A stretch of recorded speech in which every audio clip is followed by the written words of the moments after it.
All right, Secretary Pompeo, it is such a pleasure to sit down with you. Thank you so much for chatting with me. How are things going here at Hudson Institute? Going great.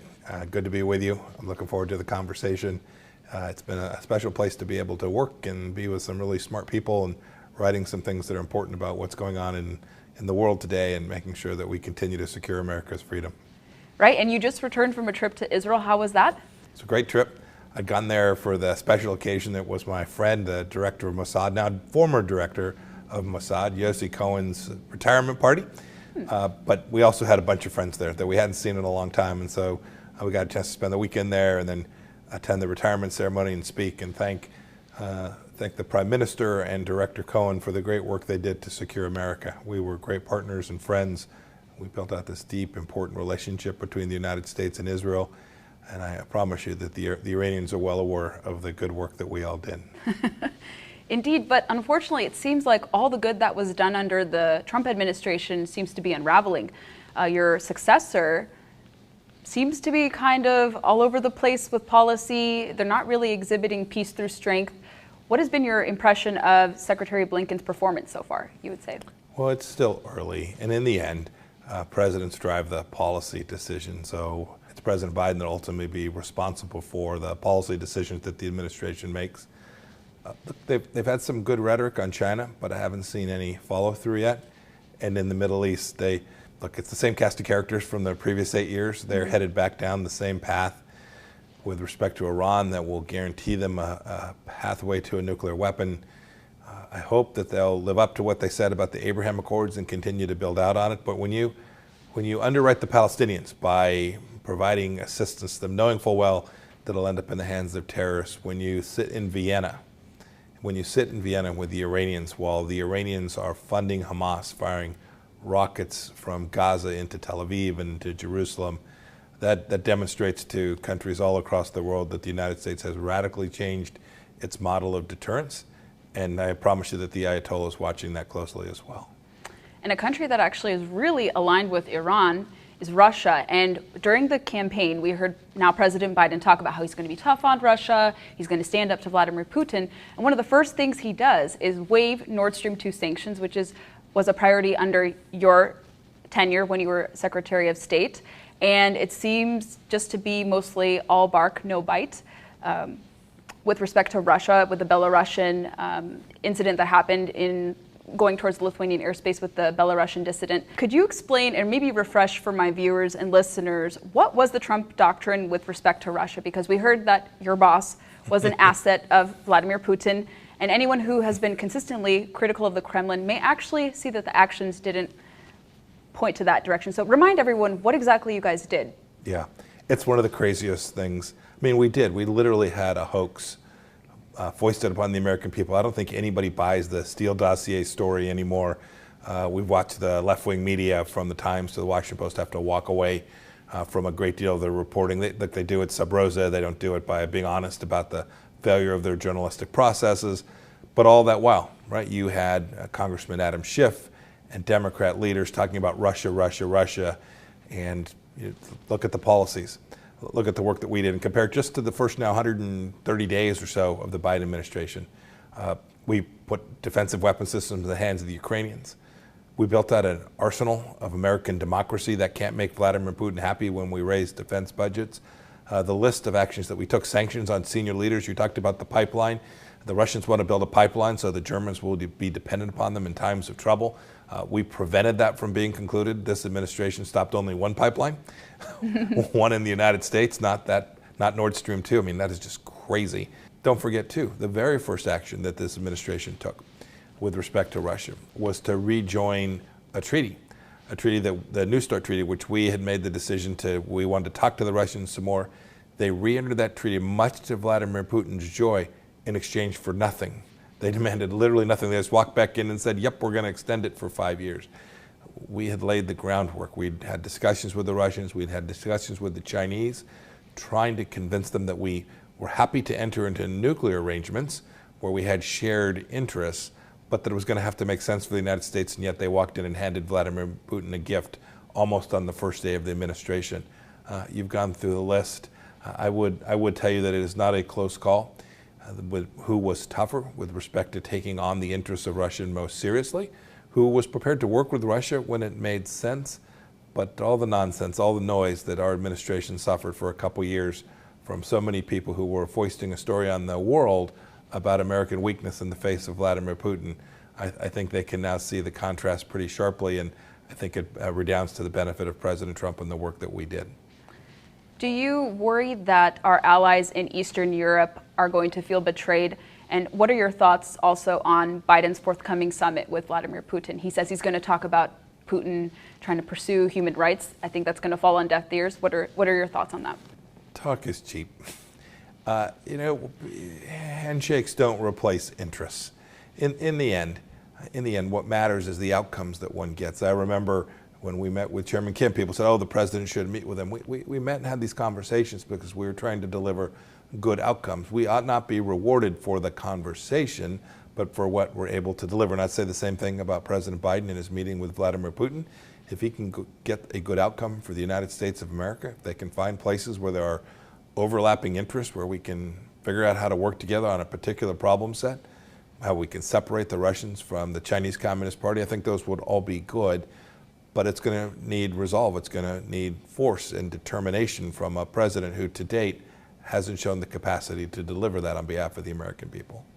Something that I think critics of the current president can surmise from his actions, what he is doing for Russia is he's helping Russia build back better with respect to energy. I wanted to ask you about energy and the environment. And actually, if you don't mind me asking about this tweet that's kind of generated some interest among reporters and other commentators. You had tweeted recently, "If you stand for climate change first, you stand for America last." Could you elaborate why you tweeted that?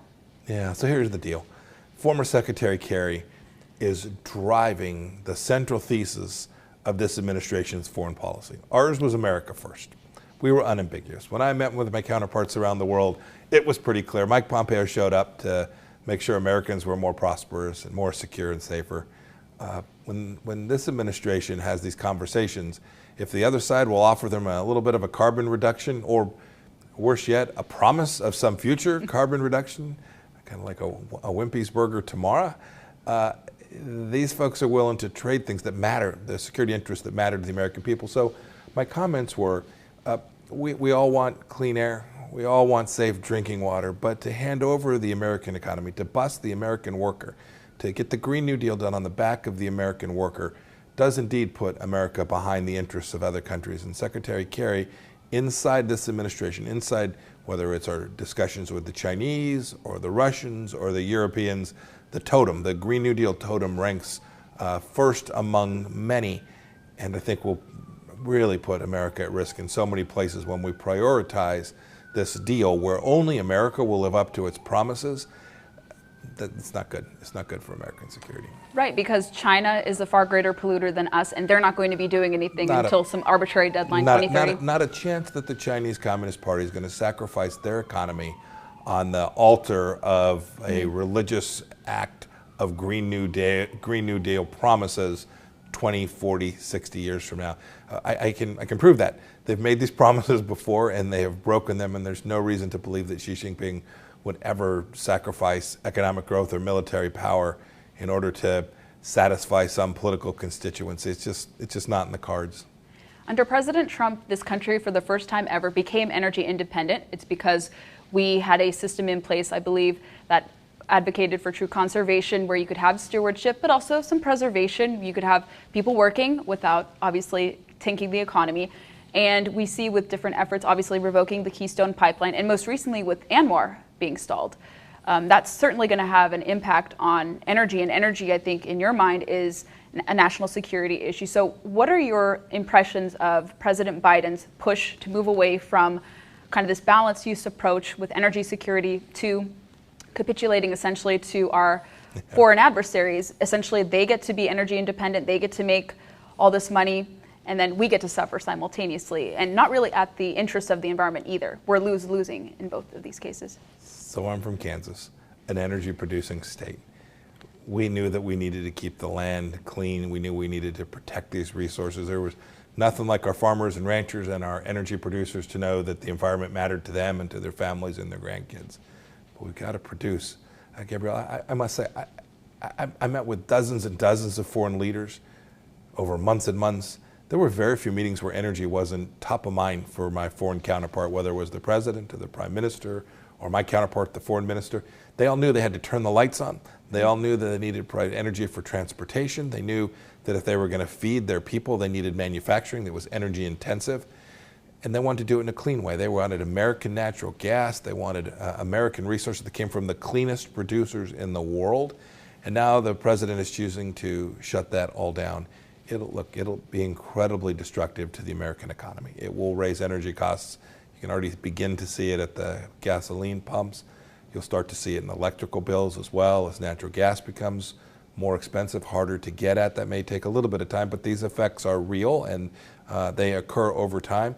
But importantly, though, we'll risk American national security as well. I much prefer our friends to get energy from the United States than to have to turn to our adversaries, whether that's from Russia or someplace else in the world. It was an important tool in the American diplomatic kit to have energy independence and the capacity to export this energy around the world and the technology that we had developed alongside of it. And it looks like we're about to throw it all away. Mm-hmm. Because the president has a refusal of wanting to do domestic mining. He still is going to lean, I think a lot of the proposals are to have electric vehicles that still rely on materials from China and other countries. So his refusal to do that here because he's beholden to certain interests certainly complicates matters for his so-called clean energy plan. I wanted to ask more so broadly before I move to some other topics, what energy kind of sources do you see as being sustainable? Should we keep an all of the above approach? Should we pursue nuclear more? That's something that the new White House climate advisors are nixing altogether. They don't want to have carbon capture. But what do you see as in our future, what should be pursued? Yeah, we should let 1,000 flowers bloom, and we ought not subsidize any of them. Look, sign me up for solar panels, happy to have wind turbines, but the American people have to be able to afford this energy. We have to actually be able to grow the American economy. It can't be the case that you can pull the most affordable, indeed some of the cleanest energy sources out of the marketplace and not understand that you're going to drive inflation, drive price increases all across the American economy. I'd be happy to see us come up with a set of policies that permit nuclear to flourish again. We've abandoned that. It can be done safely. It's enormously clean. I think that would be a welcome energy generation, which would satisfy those on the left who desire immediate and great decreases in carbon emissions. You mentioned carbon capture. That technology is technology that was originally developed in the United States. It's pretty remarkable. Still not quite market efficient, but getting closer.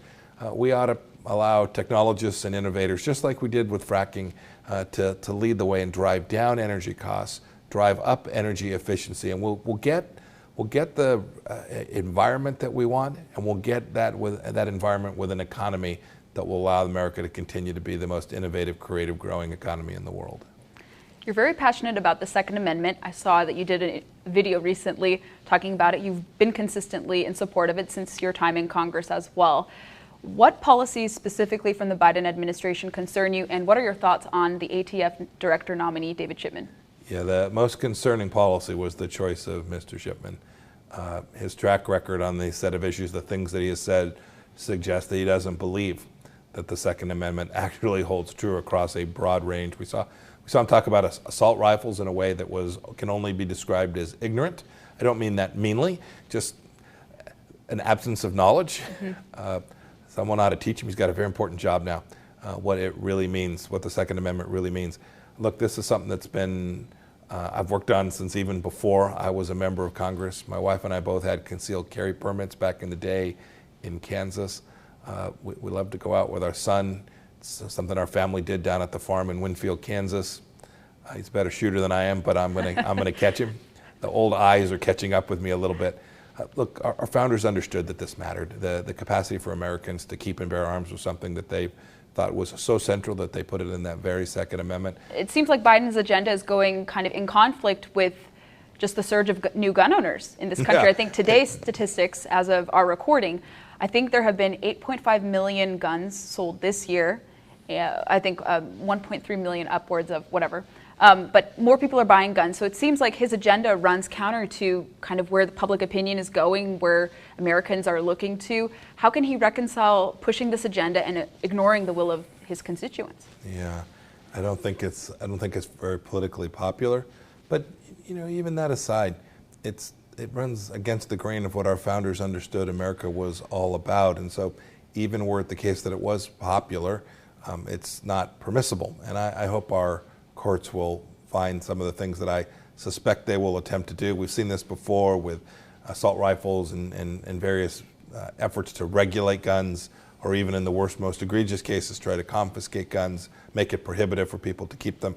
I hope our courts will continue to protect and preserve this right. Your point about firearms being purchased, what's happening in our cities today across America, it saddens me. There's not a Monday morning you wake up and don't read about shooting deaths in Chicago and New York City shootings in our big urban cores. This is where the administration should focus. This is if you want to protect the American people, these are the places that we need mayors who are serious about protecting their own people, funding police, making sure they have the resources they need, defending them when they come under threats that are inappropriate for the actions that they have taken. Trying to eliminate firearms in violation of the Second Amendment isn't going to protect often kids that live in very difficult circumstances in the inner cities. It's not going to protect them. A strong Second Amendment and strong support of our men in blue, that'll protect them. I wanted to ask you about the $6 trillion budget briefly that President Biden has proposed. And something I think that is kind of getting lost in the news cycle is the elimination of the Hyde Amendment too. What are the implications of the budget overall, and then also with its exclusion? So that's really important. You're right, it hasn't gotten enough attention. For an awfully long time, the Hyde Amendment has been something that everyone has accepted as normative. All the fights about protecting the unborn that we have in the United States, everyone has acknowledged that taxpayer money ought not go to underwrite abortions, not ought to pay for a single abortion. We in the Trump administration made that very clear domestically. I worked on this around the world as well, making sure that taxpayer money didn't go to fund abortions in places outside of the United States. We were focused, we were determined to protect every unborn person in every way that we possibly could. And to now watch the president put a budget out that will eliminate the Hyde Amendment, something that he had supported for most of his life, tells you, frankly, what's driving this administration. It tells you how far left they have moved on some of these issues that, frankly, are an American consensus position. It's sad. As for the $6 trillion, that's a big number. I'm not sure that too many folks that are watching this or listening to this could tell you exactly what $6 trillion is. But I can tell you, when you just uncover just the first few pages of this, you can see that this isn't about American growth. It's not about American greatness. It is a budget aimed at making us more socialist, more like Europe, with a big state apparatus, more people dependent on the United States government for their livelihood, fewer people who have the capacity to go work and earn a living for their families. These things matter to ordinary Americans all across America, and spending $6 trillion. Frankly, I'm old enough now, it may not impact my life a great deal, but my son, and I pray someday we'll have grandchildren, this will impact them an awful lot. And I hope that Republicans, and frankly Democrats, mainstream Democrats too, come to their senses and recognize you can't continue to spend money at this prolific pace and hope that the American economy will grow under that kind of a debt burden. As someone who formerly started a business and ran a business, I wanted to ask you something about an issue that I think Republicans should talk about more, and it's related to the PRO Act. I don't know if you're familiar with it, but it's the biggest overhaul of labor in the United States. It would eliminate right-to-work states. It would essentially destroy self-employment and freelancing as we know it. That employs about a third of the economy, 36%. Sure. What do you see the implications resulting from that as? Because that's something we have not seen before.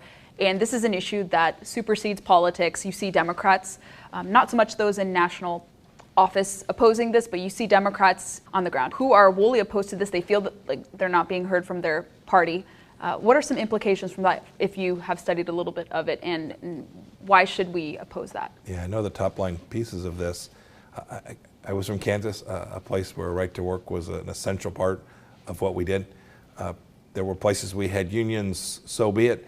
But every American had the chance to do what they wanted to do. They weren't forced to join these unions. They weren't, their employers weren't forced to behave in a way that, frankly, was collectiveness, not individual, in the greatest traditions of the United States. The left has long wanted action just like this, to deny states the right to be right-to-work states. I'm convinced that the American people don't want that. This issue of employees and independent contractors and freelancers, if you look at American history, most of the businesses that have generated so much prosperity and so much greatness started really small. The two that I started were both really tiny businesses in the grand scheme of thing. And one of the great things was we would always have people who would come join us. They'd work with us for a couple, 3 years, and then they'd go out and start a company of their own. Mm-hmm. It was awesome. We hated to lose them, but when someone wanted to go out and raise money and take risk and build out their own little company, this was glorious. We shouldn't put policies in place that punish that innovation. You said it's a third. I'll bet it's more than half of American innovation happens in the tiniest of businesses. Young men, young women who are out prepared to take real risks at a time in their life when they can afford to do so, and they'll lead to the great next thing here in the United States. You don't know what it is, I don't know what it is, but if we squelch that, if we put rules in place that make that difficult, only these big, huge, massive corporations will have the capacity to grow. And as entities grow, their capacity to innovate is reduced. It's almost a truism without exception. I hope that American innovation will continue to reside in these little places. Do you think, speaking of corporations, we see a lot of blowback starting to happen towards corporate interests, social corporate welfare policies, or social corporate responsibility policies more broadly, are not starting to be positively received by the American public? What should Americans do to, I guess, teach them a lesson or probably prove their point to show that maybe they should stay out of politics going forward? Yeah. Well, look, we know a couple things. When big companies talk about corporate responsibility or ESG, environmental programs, this about left politics almost always. That these aren't about policies that matter for workers. They're not about policies that matter for middle-class, hardworking Americans. They're policies that some group of elites, probably on the coast, have been able to convince the board of directors that it's in their best interest. I come back to this. There's not a single Republican that I've ever encountered that didn't want to have a safe workplace, that didn't want to have environments that workers could thrive and learn and grow and take care of their families. But when these companies enact policies that are ephemeral and often do it out of ignorance, right? We saw what happened with down in Georgia. We want people to be able to vote. The laws in Georgia are less restrictive than the ones in New York, and yet somehow we get caught up, corporate America gets caught up in this moment, and we move an all-star game and threaten the economy of Georgia because of some absence of understanding or because of some political extortion being applied against these companies. We shouldn't let the left shake down corporate America. Corporations are designed to treat their employees well and return value to their shareholders. That's the mission statement. To the extent they are focused on that and focused on that to the near exclusion of everything else, it's all to the better. I want to conclude by asking you kind of about the future of the conservative movement, what your thoughts are about the movement going forward, electorally, culturally, things of that sort. We see some people, I think they're kind of like 3 or 4 diverging kind of philosophies in the movement or movements, but we also see people want to reimagine conservatism, not by what has worked. I think some people are twisting Trump's agenda, former President Trump's agenda, to be exclusionary, restrictionist, some elements, I would say, of national populism or conservative populism are not being framed in a positive light, and it's being perceived as very exclusionary. And then some people say we have to abandon Reaganism or we have to abandon the old conservative kind of philosophy. Where do you stand on that, and what role do you hope to play in the conservative movement going forward? Well, I've been part of this for a long time now, and it is not new that there are divergent ideas inside of the Republican Party and inside of conservative thought. The strands of conservative thought are many, but what do they all gather around? Where's the consensus? It's not about groups or races, it's about individuals. It's not about big government, it's about small things, family, communities, our churches, people of faith. Those are the central animating principles. there'll be lots of debate about how best to execute them and whether one candidate has it better than the other. But those central themes about ordered liberty, about the traditional values of the United States, the very things that if you just grabbed your copy of the Federalist Papers and went back and read it, those are the things that the party can never walk away from. When we do, we lose. When we do, we risk becoming more like the party that wants big government and command and control and to get inside of people's lives. That ordered liberty is at the center of the Republican Party when it is at its best, and it's at its best in the conservative movement each and every day. I don't know where I'll play a role, but I've been in this fight for a long time. I intend to stay at it for a little while longer, so long as the good Lord gives me a place to do it, and we'll see what happens. I'm out working hard to make sure that in 2022, President Biden has as short a runway as we can give him to have control of both houses of Congress. I'll be in Pennsylvania and then Wisconsin next week campaigning for candidates, helping them raise money and get ready to do battle against their liberal opponents. I'm convinced that these fights inside of our party, we'll iron our way through them. We'll be successful in 2022, and then I hope are enormously successful at regaining what I believe it is that Americans have wanted from time that our nation was founded. They want to be left alone. They want to raise their families. They want the capacity to work and learn and pass on to their children things that are better. I don't believe for a second that America is in decline. I don't think most Americans believe that. And our party needs to make sure it's very clear. We believe America is an exceptional nation and will remain so. And we need to do everything we can to make sure that it remains that way forever. And you believe President Trump is going to continue to play a role? Because there are some people who say he shouldn't play a role.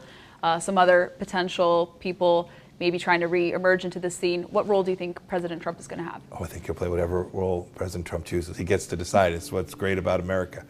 But the ideas that he brought forward, the very things that we've talked about for most of this conversation that I worked on for 4 years, first as CI director and then as Secretary of State, those ideas were very popular across broad swaths of America, not just inside the Republican Party. It saddens me when I hear people talk about America alone. We found our place in the world as real leaders for the 4 years that I served in the national security team of the president. I'm convinced that those are the right ideas that will preserve America. And then we saw the great work that happened here at home. Right, we had an economy that was thriving. The Chinese then foisted this Wuhan virus upon the United States, and we intentionally shut down our economy.